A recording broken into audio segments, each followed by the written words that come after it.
Waalaikumsalam warahmatullahi wabarakatuh.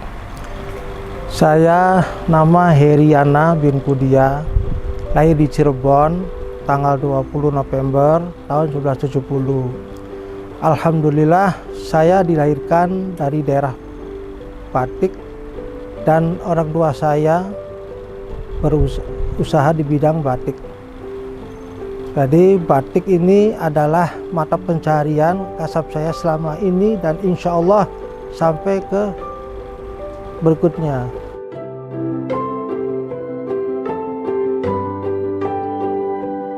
Alhamdulillah kalau karyawan yang ada di dalam, workshop itu ada 12 orang dan sisanya dikerjakan di luar workshop. Jadi kita bersinergi dengan bermitra dengan pengrajin sekeliling atau daerah setempat dan mereka kita memberi bahan materialnya dan nanti dikerjakan setelah jadi baru disetorkan. Itu sekitar tambahan karyawan yang di luar itu 20 orang. Kalau dari yang termuda itu sekitar 20 tahun sampai 45 tahun.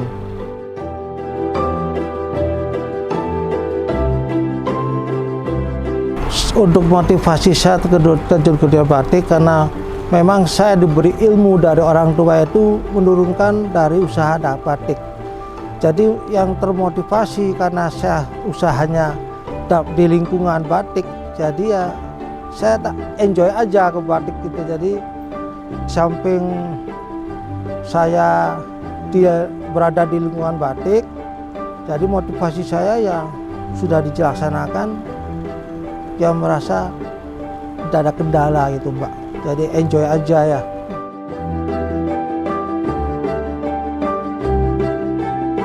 Kalau sekarang alhamdulillah sudah ada kemajuan, jadi sekarang lebih mudah karena ada dunia IT itu semakin memperlancar. Kalau dulu orang tua saya tuh dagang itu dari pasar tradisional, itu membawa barang-barang yang ada di mobil, dibawa ke mobil kemudian baru dipasarkan. Nah kalau sekarang semakin canggih adanya kemajuan teknologi, jadi hanya kirim foto-foto dulu baru yang dipesan baru dibawa. Alhamdulillah semakin mudah.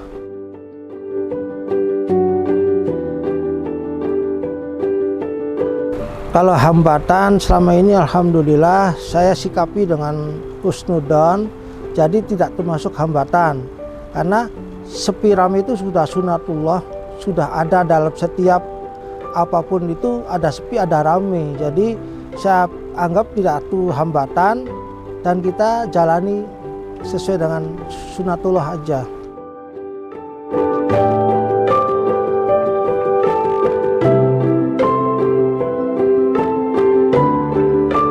Alhamdulillah karena usaha itu kan perintah dari Tuhan, jadi kita harus ada aktivitas. Nah untuk di dunia batik ini insya Allah akan tetap berjalan karena itu kan kebutuhan orang berbusana, itu kan termasuk anjuran juga. Jadi kalau anak muda yang mencintai budaya lokal, tolong lebih ke berbusana batik itu dengan banyak pilihan.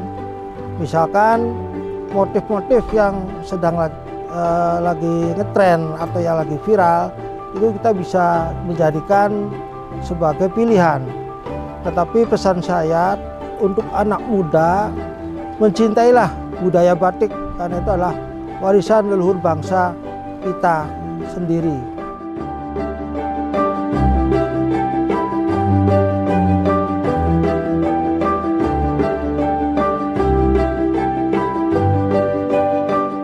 Pada saat masa COVID itu kan sifatnya kan menyeluruh. Jadi kita mau tidak mau ya kita harus bersabar, bertahan. Dan alhamdulillah karena istri saya memberi support dan karyawan itu kita beri solusi kegiatan lain yang lebih banyak kegiatan di rumah dengan silakan bisa berjualan online atau dengan membuat kreasi-kreasi baru. Masanya COVID itu kan hampir menyeluruh, Mbak ya. Jadi menurut keluarga saya yang saya dirasakan sih tidak terlalu berpengaruh, karena saya cobaan kan tidak sendirian. Jadi karena memang masanya sudah harus begitu, dengan bersabar itu kita alhamdulillah ada solusi. Nah, dengan dukungan dari istri, kemudian anak-anak juga masih di pesantren.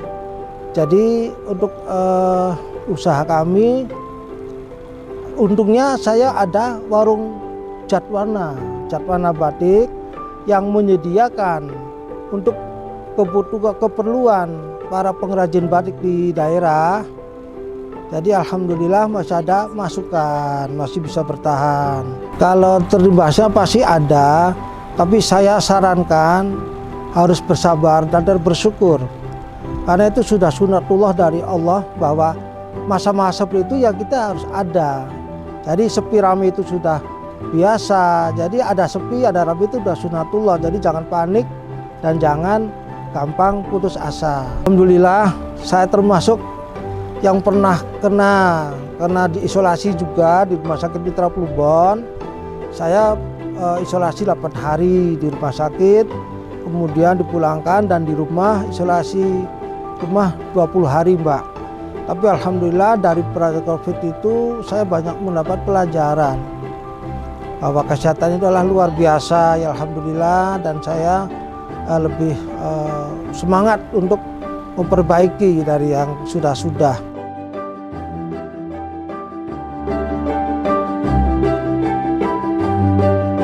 Kalau untuk masa bangkitnya sebenarnya ya relatif lama, cuman kita ambil positifnya saja.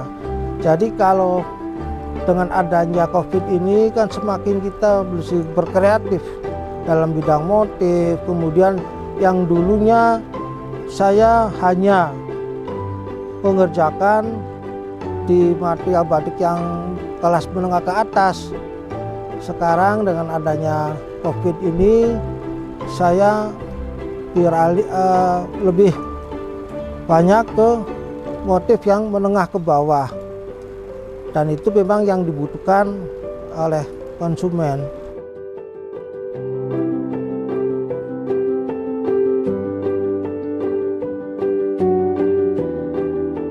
Kalau istri, alhamdulillah saya posisikan sebagai mendampingi saja dan memberi support. Jadi usaha yang saya jalani di keluarga itu memang saya tidak melibatkan istri, tapi istri mensupport dari belakang.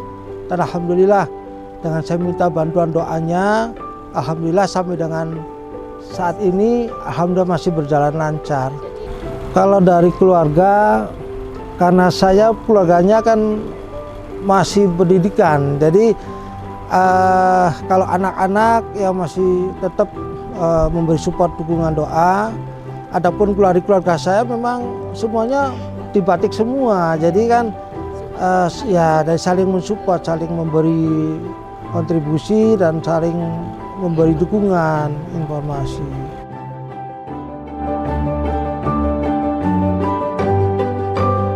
Alhamdulillah, kalau bahagia mungkin kalau dibikin nilai ya 8-9 lah, Mbak. Karena kalau kebahagiaan yang sempurna saya kira ya tidak ada ya. Tetap ada senang, ada suka duka, itu sunatullah. Dan asal kita bisa bersyukur dan sabar, insya Allah bahagia itu bisa kita ciptakan sendiri. Jadi istilahnya bahagia itu bukan dari orang lain tapi dari kitanya.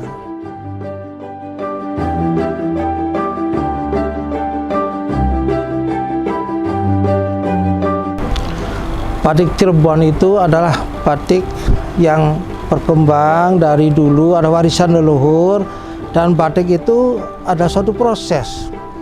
Batik itu proses yang bermateri bahan katun yang melibatkan malam panas.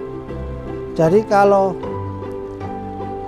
pengerjakan batik tidak menggunakan malam panas itu bukan kategori batik, karena ada motif batik tapi sebenarnya bukan batik, itu kain printing bermotif batik.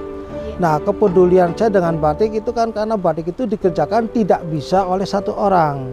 Jadi ada melibatkan tenaga ahli yang mendesain motif, kemudian ada yang isen-isen, ada yang khusus bagian nembok, dan juga ada bagian pewarnaan. Jadi untuk menghasilkan suatu produk batik itu melibatkan tidak bisa hanya dikerjakan satu orang ahli. Jadi ada 4-5 dan masing-masing punya kelebihan. Motif batik Cirebon itu kan ada pakemnya seperti batik-batik saat penganten, batik motif saat penganten, motif Paksi Nagaliman, batik Megamendung, Banjar Balong. Kemudian itu kan ada pakemnya, jadi tidak bisa membuat motif seasalnya, kecuali beda dengan motif kontemporer. Kalau motif kontemporer kan itu kan motif kekinian, jadi kan bebas dengan dimodif seperti apapun kita bisa namakan batik, asal masih dikerjakan dengan menggunakan lilin panas. Kalau dari arti masing-masing motif ini kurang lebihnya, kalau pas motif sawat penganten itu dulunya itu dipersiapkan untuk orang yang memaksakan pernikahan, dan itu untuk orang Cirebon, untuk bagi mereka yang kalangan orang menengah ke atas itu sepertinya dengan berpakaian berbusana motif batik motif saat pengantin itu sepertinya lebih afdol dibanding dengan menggunakan motif-motif lain. Adapun motif Paksi Nagaliman itu biasanya diperuntukkan untuk para keraton, karena Paksi Nagaliman itu paksi itu burung, naga itu ular, liman itu gajah. Jadi sebenarnya itu Paksi Nagaliman itu adalah suatu kendaraannya seorang raja.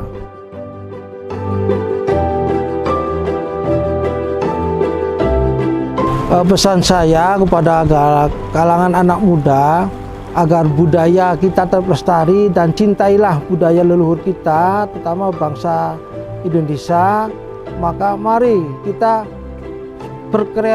berkreasi dengan berbusana batik supaya budaya kita tetap lestari dan semakin mendunia. Jadi ayo kita dukung para pengrajin batik, para insan-insan batik. Dengan adanya anak muda mencintai batik itu bisa memberi semakin berkembang dan bisa bermanfaat buat orang banyak.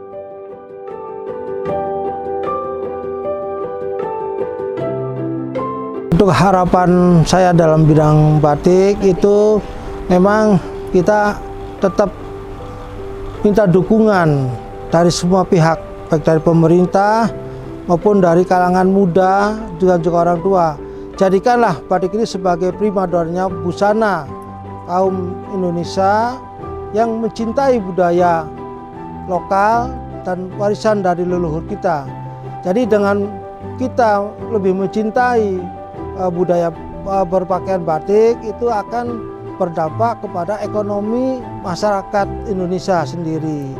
Mudah-mudahan kedepannya batik maju lagi seperti tahun-tahun yang sudah. Jadi mari kita dukung, khususnya kalangan muda, cintailah batik-batik lokal, karena batik ini adalah warisan Nusantara yang semua dari daerah ujung timur sampai ujung barat itu ada batik. Harapan saya untuk kemajuan usaha batik saya sendiri itu ya tetap kembali lagi dengan kondisi yang normal, aman. Itu kita akan insya Allah akan lancar kembali, karena dengan perekonomi yang stabil, negara aman, itu semua akan berjalan dengan lancar. Jadi itu saja harapan kami, mudah-mudahan maju untuk semuanya, maju untuk rakyat Indonesia. semakin makmur.